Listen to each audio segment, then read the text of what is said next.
Welcome to the deep dive. Today, we're doing something a little different. We're not just debating history. No, not at all. We are, and I mean this quite literally, performing a forensic audit on reality itself. We're diving into the ultimate system logs of the universe. And we're asking a very, very specific question. Is the cosmos, is it an infinite chaotic accident that just sort of stumbled along for 13.8 billion years? Or is it something else entirely?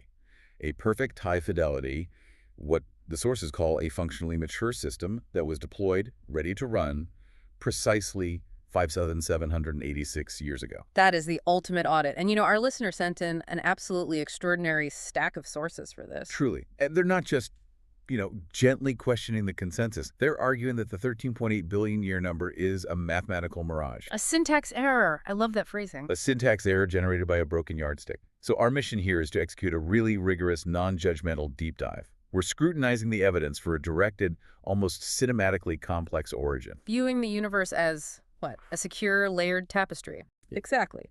Secured by an information-theoretic distributed ledger. Okay, so this is a huge conflict in thinking. Let's ground this with the main analogy from the sources. The boiling pot.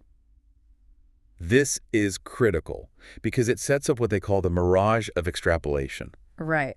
Imagine you walk into this vast, immensely complex kitchen. That's the universe. And an inspector who represents uniformitarian science. The idea that the present is the key to the past. Precisely. The inspector dips a thermometer into a pot of water. And the water is still hot, it's steaming, it's operating under the laws of physics we can measure right now. And he measures the cooling rate. He notes it's dropping by, let's say, exactly 1 degree every single hour. Very consistent. Okay. So based only on that rate, that present day, observable rate, he extrapolates backward. He does the math and says, well, if it's been cooling this consistently, this pot must have been boiling for 10 million years. He's flawlessly measuring the cooling rate is real. It is. He's measuring the operational physics, but he's projecting that backward, just indefinitely. And then you have the boy. The boy is the witness, the signal, the immutably transmitted knowledge. And the boy knows the truth. He knows that the cook, the initializer, lit the fire under that pot exactly 2 minutes ago. It was brought to a boil almost instantly by an external agent and then just left to cool. So the inspector's error it's profound. It's a category error. He assumes the water boiled itself over eons. He's confusing the consistency of the cooling, which is just physics in operation, for the duration of the entire event, which he never saw. He is completely ignoring the chef. And that frames this entire deep dive. We're auditing the starting axiom. Is the universe a machine that slowly boiled itself? Or is it a complete message, a finished tapestry that was initialized instantaneously and then secured by a witnessed, historical distributed ledger? We have to distinguish, as the sources really urge us to, between operational science, repeatable experiments in the now, and historical science, which is often, just abductive guessing about a past no one observed. Exactly. And if we proceed with the assumption that the cook exists, the evidence it shifts dramatically. Everything changes. So let's jump right into that alternative model. If the universe didn't slowly evolve from some chaotic singularity, how did it get here? The sources call this the principle of functionally mature initialization. It's also known as the omphalos principle. It's a radical idea. What is it? The universe was born an adult. Born an adult. The term the sources use from the ancient texts is komathon. It literally means in their full stature. The idea is that when you deploy a complex system, it has to be stable from the very first moment. You can't start a biological environment from nothing and expect anything to survive. I love the Mario at the start line analogy they use. It's perfect. When a programmer deploys a massive video game world, they don't, wait for the mountains to slowly erode into shape. Or for the air to gradually build up. Yeah. No, they draw the mountains full grown. They deploy the atmosphere complete. Why? So the player humanity, in this case, can start running immediately without the whole system crashing. And think about the absolute necessities for stability. I mean, if the world started as a seed, as a baby, there'd be no ground to stand on. It'd be a molten mess. No air to breathe. The magnetic fields wouldn't be in place. Any life you deploy would just fail instantly. The initial configuration has to be one of complete functional coherence. So those rings inside a giant tree, we assume that means hundreds of years of growth. Right. But in this model, they're not birthdays. No. They're structural bones, not birthdays. They're features provided, as the source says, not to fool you, but to feed you. It's the necessary internal structure to hold the tree up and allow it to have ripe fruit on day one. And this is where the historical dimension, it becomes what the sources call a forensic checkmate. Yes, this concept of the universe being born mature. This wasn't some modern patch invented to, fight back against geology.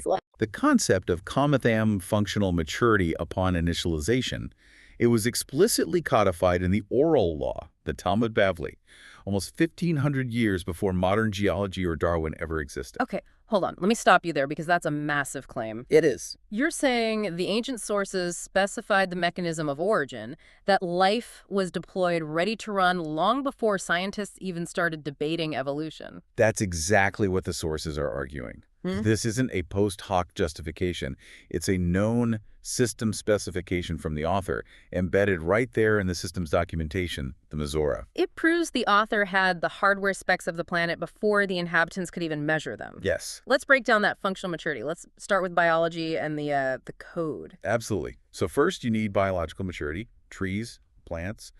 They had to be initialized in their full stature, already bearing ripe edible fruit. Animals, too. Animals had to be initialized in their adult forms, ready to reproduce, ready to function in the ecosystem, not as helpless infants. The whole thing had to be running immediately to sustain the first man and woman. And this extends beyond just the physical structure, right? It goes to the software of life, the pre-programmed behaviors. Right, the initialization of knowledge. Animals were deployed with their instinctual firmware and neural hardening already running. So things like migration patterns. Migration patterns of birds, social hierarchies in a wolf pack, the insanely complex architecture of a spider's web. If the system had to wait eons for trial and error to evolve these behaviors, you'd have a systemic crash during deployment. The whole thing would just fall apart. And the first man, Adam, wasn't a baby. Not a speechless infant, no. He was deployed with a mature respiratory system and a pre-installed language protocol. He was capable of high-level cognition and naming every single animal from the start. So the universe is a ready-to-run simulation. It was deployed with all the code, all the infrastructure already in place. And the system logs contain specs that predate our own discovery of them. And that's the high-fidelity audit. The sources point to the Zohar, a central text of Kabbalah. It explicitly described the Earth as a rotating sphere. When was this? Codified in the 2nd century, published in the 13th, it described a rotating sphere with simultaneous time zones and relative gravity. The idea that it's day in one place while it's night in another, and that people on the bottom of the sphere walk upright. That's a description of global physics, a rotating planet with gravity. That's over a millennium before Magellan even sailed. Let alone Newton. It's an internal verification of the author's knowledge. This pre-scientific disclosure proves the architect had the detailed hardware specs of the planet long before we could measure them. Which validates the 586-year record, not as some primitive myth, but as a sovereign specification. The high-fidelity spec sheet for the manifold itself. And this idea of comathem, of the universe being initialized with its stature complete, this is how they solved the classic starlight problem, isn't it? It is, absolutely. The starlight problem is the big question. If the universe is young, how can we see a galaxy that's 10 billion light years away? The standard answer is, well, it took the light 10 billion years to get here. Right. But the initialization answer just applies comathem cosmically. Okay, walk me through that. If the light didn't travel for billions of years, what are we seeing? So just like an adult has the stature of maturity, without the history of every single cell division, the cosmos was initialized in its full stature. And that necessarily includes the light path already connecting those distant stars to the observer. So the light isn't a history of travel. No. It's an intrinsic boundary condition for a stable, gravitationally coherent cosmic projection. It's a weave in the tapestry. So the architect designed a universe that looked exactly like a 13.8 billion-year-old universe from the moment of deployment. Because that specific configuration, that tapestry of light, is required for it to be stable and functional immediately. Yes. Think about it. If distant light wasn't visible, the gravitational dynamics we observe, the delicate balance holding superclusters together, it would be functionally impossible. The light itself is part of the deployment sequence, not a clock. That is a staggering conceptual shift. It means the universe is infinitely deep in coded information, but chronologically very short. Precisely. Okay, so now we have to execute the opposing audit. If the functionally mature initialization model is this high-resolution photograph, the sources argue that the standard Big Bang model is Well, a calculated failure. A system full of check engine lights. Right. And let's start with the biggest one, the one that supposedly makes up 95% of reality, the dark sector. This is maybe the most glaring anomaly of all. The sources frame dark matter and dark energy as a metaphysical Ponzi scheme. A Ponzi. The standard model of cosmology, lambda CDM, it only works. The math only balances.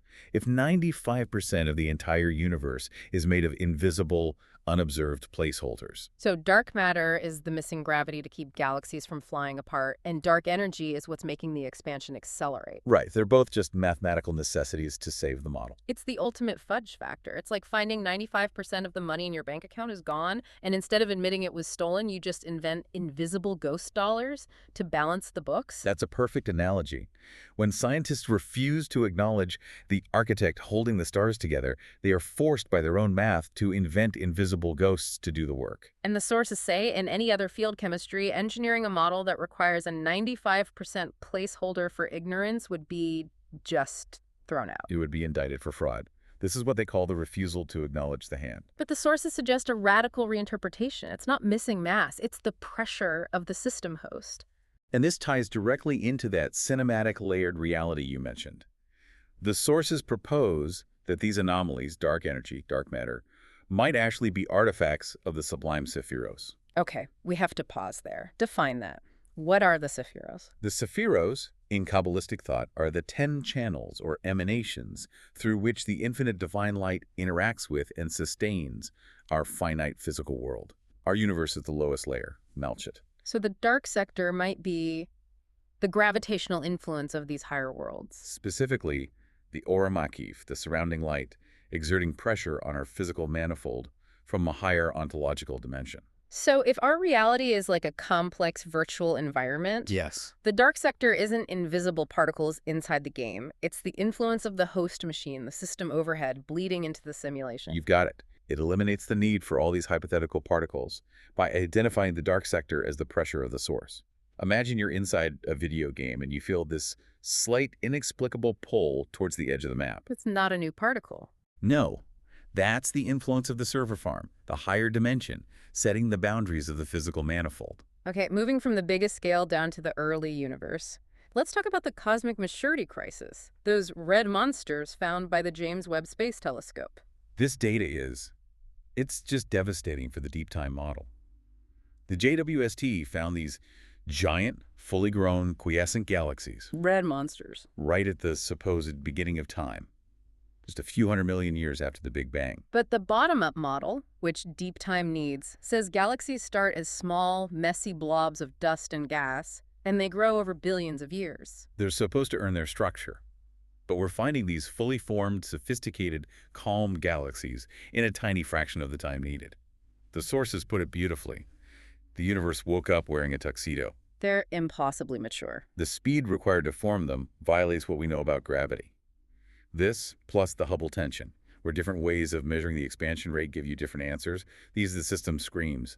They reject the slow, gradual timeline. They suggest the stature was already in place. At initialization. Okay, this is all compelling, but it's cosmic. Let's bring it back to Earth.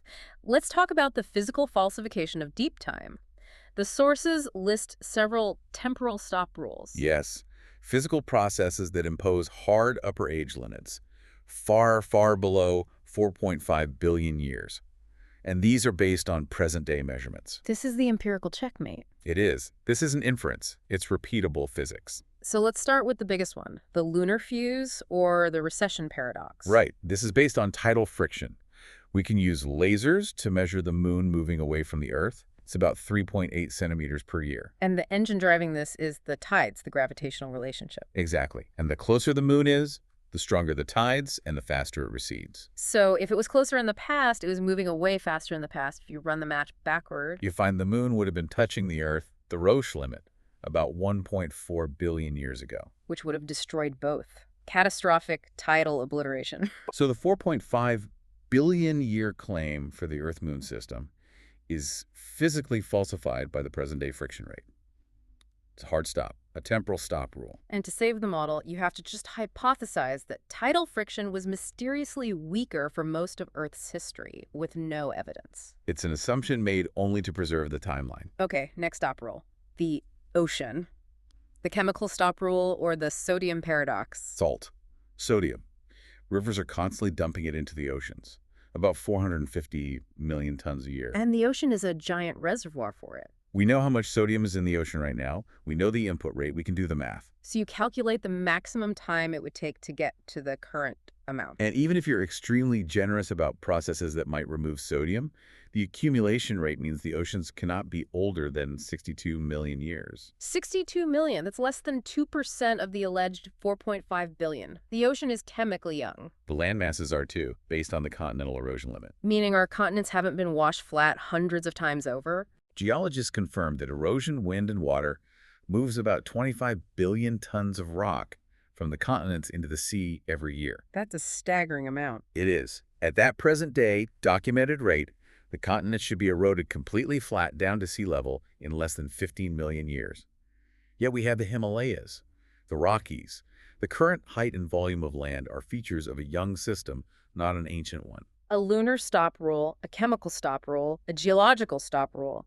But the most powerful one, the one that needs the deepest explanation, is the radiometric checkmate, the helium retention paradox. This one is the double bind, because it confirms both extreme decay and extreme youth at the same time. Okay, start with the crystal, zircon. Right. Zircon crystals deep in the Earth's crust. They're like perfect little geological clocks. They have uranium in them, which decays into lead. UP dating. And that decay rate is the foundation of the billion-year dates. And when you measure these zircons, they contain enough lead to suggest, if the decay rate was constant, an age of 1.5 billion years. So the clock looks old. Where does the helium come from? During that decay, alpha particles are produced. Alpha particles are helium nuclei. So helium gas is constantly being created inside the crystal. But helium is tiny. It's a noble gas. It should leak out easily. It is extremely diffusive. It should escape the crystal structure very, very easily. So if the crystals were truly 1.5 billion years old, all that helium should be long gone. And is it? No. Experiments measured the actual helium still inside these crystals. They found massive amounts of it. How massive? The amount of retained helium, based on real-time measured diffusion rates, is quantitatively consistent with the crystals being only 6,000 plus or minus 2,000 years old. That's the contradiction. You have the waste product of 1.5 billion years of decay, but the volatile byproduct, the helium, is still there, consistent with only a few thousand years. It forces one conclusion. The nuclear clock must have run fast. Cool acceleration. The clock ran fast, producing the lead and the apparent age, but it did so through a mechanism that did not produce the expected heat. If it had, the helium would be gone. But wait, if you accelerate nuclear decay by that much, you get the heat problem. The planet should have instantly melted. How do the sources handle that? And that's the core of their thermodynamic solution. The concept is neutrino shunting. The idea is that the creator compels physics to execute the command. So the immense energy wasn't released as heat. It was shunted into Neutrinos. weakly interacting ghost particles, neutrinos. They act as the system's safety valve, dumping the excess thermal energy harmlessly through the planet and out into space. A miracle, but enclosed in a high-energy physical mechanism. Wow. Okay, one final piece before we move to the historical anchor. Dinosauria. The sources call them the recycle bin of history. Where do they fit? They're not evolutionary ancestors. They're the debris of a massive genetic crisis. The ancient Jewish sources, the Mesorah, describe the corruption of all flesh in Genesis 6. And it wasn't just a moral failure. It was a literal pre-flood, cross-species genetic violation. A violation called Kilium. Kilium. Forbidden mixtures. The oral law documents a time when cattle, beasts, fowl, they did not mate with their own species. It suggests a period of biological anarchy, active bioterrorism against the system's code. So dinosaurs are the resulting system glitches? The grotesque hybridizations, the spaghetti code? Exactly. When you forcibly merge incompatible biological operating systems, you get chaos. Unstable forms, illogical gigantism, superfluous spikes. They're not optimized for survival. They're the visible wreckage of a system crash. Which answers the question of why Noah didn't save them. The Ark was a biodigital cleanroom. Its job was to back up the master files, the pure, untainted kinds, and leave the corrupted data, the dinosauria, for the systemic purge. The flood was a system format. A high-energy format to wipe the disk. And the fossil record isn't a history of evolution. It's the stratified dump file where the glitches were buried. It's a physical vindication of a 3,300-year-old record of biological anarchy. The consistency between the debris and the account is powerful. So we've seen the materialist model throwing all these check engine lights. Now we have to look at the positive chronology, the 587-86-year timeline. Which the sources insist is not a calculation, it's a forensic legal constant. Secured by an immutable blockchain, the Mizora, the chain of transmission. This is where we shift from noise and inference, which is historical science, to signal and witness. Exactly. And the 507-86-year count isn't just theology, it's legally operative. What does that mean, legally operative? Means it's verified daily for millennia through the strict validity of legal contracts, stero and bills of divorce.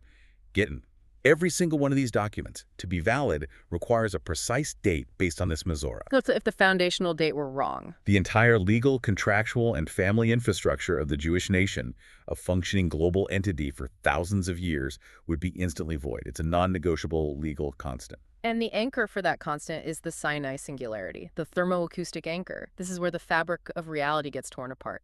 This was a mass-witnessed event, a violent cinematic invasion of our finite reality by the infinite. The separation between dimensions wasn't just observed, it was ripped open. The mountain was on fire, the earth shook, and the voice, the acoustic intrusion of the divine voice was so massive, so ontologically disruptive, that the entire universe went into a state of absolute frozen silence. The sources say no bird chirped, no ox bellowed. It's like the system held its breath. Yes. And the voice was a direct assault on the finite. Right. It caused the immediate collective death of the 3 million witnesses. Followed by an immediate revival. A mass death and mass revival event. An ontological trauma experienced simultaneously by millions of people. So to deny that date and that event, you have to believe in retroactive mythogenesis. Which is just. Yeah. It's mathematically and psychologically impossible. The event was secured by a distributed ledger of millions of independent nodes. Men, women, children, families. You can't hack a password held by 3 million minds. To deny it, you have to believe in a conspiracy so vast that millions of parents successfully gaslighted their own children into accepting a horrifying trauma and a massive legal burden they never actually experienced. The psychological engineering for that lie is a bigger miracle than the event itself. The witness is stronger than the ruler. And the integrity of this ledger is verified not just internally, but by hostile node verification. External pings from empires who had every reason to deny it. Okay, let's run through the external checks. The Tel Dan stele, 9th century BCE. It was erected by an enemy, the king of Aram, and it validates the existence of the House of David. An enemy of Israel confirms a core anchor point of the Mizora's timeline. Then you have the Egyptian Merneptah stele, 1208 BCE. This stele from the global superpower, Egypt, verifies Israel as a distinct people right at the post-Exodus transition phase. It's an enemy audit confirming the signal was live and distinct exactly when the sources say it was. And the final checksum on the source code itself, the Ketef Hinnom silver scrolls. Tiny little silver amulets, 7th century BCE, First Temple period. They have the priestly blessing from the Book of Numbers written on them, word for word. That's physical proof. It proved the source code of the Torah was immutable, finalized, hundreds of years before secular critics claim it was even compiled. The text was deployed and it was read only. So the chain is verified backward, from modern legal contracts through hostile empires back to the House of David. And we can push it even deeper into the linguistic trap. Modeh b'mitzat, a legal term. One who partially admits. How does this apply to the Exodus? So secular revisionists, prominent linguists, they've now conceded that specific names from the Exodus story, Moshe, Moses, Phineas, Pinchas, are linguistically authentic Egyptian names. From the Levite caste specifically. Yes. So they admit the names are real, Egyptian, and specific to the Levites, but they deny the history of the Exodus itself. That's the partial admission that breaks their case. It destroys it. By admitting the linguistic fingerprint is real, they have to admit the carrier, Moshe, and the location, Egypt, are authentic. Names don't just float in the air, they belong to people. So they're forced to posit a secular miracle. That this small group of Levites somehow silently slipped away from the most totalitarian surveillance state in the world, New Kingdom Egypt, whose entire eastern border was a wall of fortresses. It's an absurdity greater than the miracle they're trying to deny. The names themselves are a forensic time-release capsule. Okay, this brings us to the biggest philosophical question. If the universe is only 5,786 years old, why does it so comprehensively look old? This is the programmer's protocol, the architecture of concealment. Yeah. Sinsum and Teva. the hiding. Okay. Teva is the Hebrew word for nature. It's related to Tevia, which means submersion or Yeah. hiddenness. The idea is that the creator doesn't leave. He hides himself deep within the rigid, repetitive laws of physics. The 13.8 billion year mirage, the appearance of deep time. It's a mask, a garment required for human free will. It has to be. The creator is so present, sustaining every atom, every millisecond, that his very consistency is mistaken for his absence. If the architect showed his face, if miracles were obvious, choice would be annihilated. It would be overwhelming. So he deploys the mask of time, so we are free to choose. Do we trust the consistency, which is nature, or the source, the architect? And this hiding also solves our earlier heat problem from the cool acceleration. That whole problem assumes that physics is the master. And we have to invert that assumption. The initialization model says the creator compels physics, the loyal general, to find a way to execute the command, the system reset, the flood, without destroying the vessel, the earth. This is the principle of Nes Melibash B'Teva. The miracle is enclosed in a high-energy physical mechanism. It's not a suspension of the law, but a high-level override of the boundary conditions. Okay, let's revisit that heat problem and the specific mechanisms. We touched on neutrino shunting, but let's go deeper. Right, so in the standard model, nuclear decay has specific thermal outputs. The sources argue that when the decay rate is supernaturally accelerated, the branching ratio shifts. The immense energy isn't released as heat-producing photons that would melt the planet. It's shunted. It's shunted into neutrinos. The neutrinos fly harmlessly through the Earth, acting as a thermal safety valve. The architect gets the chemical change. He wants the lead, the apparent age, but strategically throws away the resulting fire to preserve the helium. An elegant solution, but there was a second layer of thermodynamic management mentioned: latent work. This accounts for the energy of the flood system reset. A lot of that thermal energy was consumed as massive amounts of mechanical work. The forces needed to fracture the supercontinent, Pangaea, and accelerate the tectonic plates across the globe that consumed staggering amounts of energy. So the heat was taxed to pay for the restructuring. It became kinetic energy. Kinetic and chemical potential energy, yes. Furthermore, geological phase transitions, like turning vast amounts of wet mud into hard metamorphic rock, that's an endothermic process. It chemically absorbs heat. So the energy was converted into tectonic movement and hardening the crust, not just dissipated as catastrophic heat. The physics didn't break. The architect commanded the general, physics, to perform the task without violating the necessary state of the environment. Finally, let's look at the inversion of parsimony, Occam's razor. Usually we favor the simplest explanation. Right, and the materialist critique is that invoking a creator introduces something infinitely more complex than the universe, violating Occam's razor. But that's a category error. It misunderstands the divine nature. So? The creator, as the necessary existent, Awtsmoos, is defined as infinitely simple. Pashet Bitaklis Hapashitis. Pure, absolute unity. No parts, no composition, no internal structure. Why must the creator be infinitely simple? Because anything with parts or structure needs an external cause to assemble those parts. Only something non-composite, without parts, infinitely simple, can be the ultimate cause that cannot not exist. The universe is complex and needs a cause. So the creator becomes the ultimate explanatory stop rule. Yes. It replaces eons of chance, the fine-tuning of 20-plus cosmic constants, the 95% placeholder for ignorance in the deep time model. It replaces all that with a single, simple, axiomatic foundation, the necessary existent. The materialist accepts an uncaused, infinitely complex, contingent universe. The initialization model accepts an uncaused, infinitely simple, and necessary source. The second option is actually the more parsimonious one. It requires the fewest unsupported assumptions about where order came from. Okay, let's synthesize the results of this whole audit. On one side, we have the 13.8 billion year narrative. The sources call it a calculated failure. An unstable artifact. It needs 95% invisible ghosts, and it's empirically contradicted by physical stop rules. The lunar fuse, sodium erosion, helium retention. On the other side, you have the 5786-year record, an immutable signal. A live, high-precision forensic legal constant. It's anchored by a national distributed ledger, a blockchain secured by millions of families, and it's verified by hostile audits from Egypt, Aram, Rome, empires that had every reason to deny it. So the sources are very clear. This isn't a debate between science and faith. It's a debate between two different sets of starting axioms. Bayesian priors. The secular prior says matter plus chance plus deep time equals complexity. And in that equation, time acts as the surrogate creator, dissolving any statistical problem. And the initialization prior. Sovereign will plus functional maturity plus short-time order. So the choice for you, the listener, is about epistemic priority. Do you trust a mathematical projection from a breaking yardstick back into a lawless singularity? Or do you trust the verified, legally binding historical testimony of the witnesses who stood inside the fire when the fabric of existence was torn open? And the final provocative thought for you to consider is the deepest contradiction in the materialist worldview itself. It relies completely on objective logic, the ability of a mind to apprehend abstract truth, to build its argument against the divine. But its own worldview. Its own worldview says the mind is just a random evolutionary byproduct.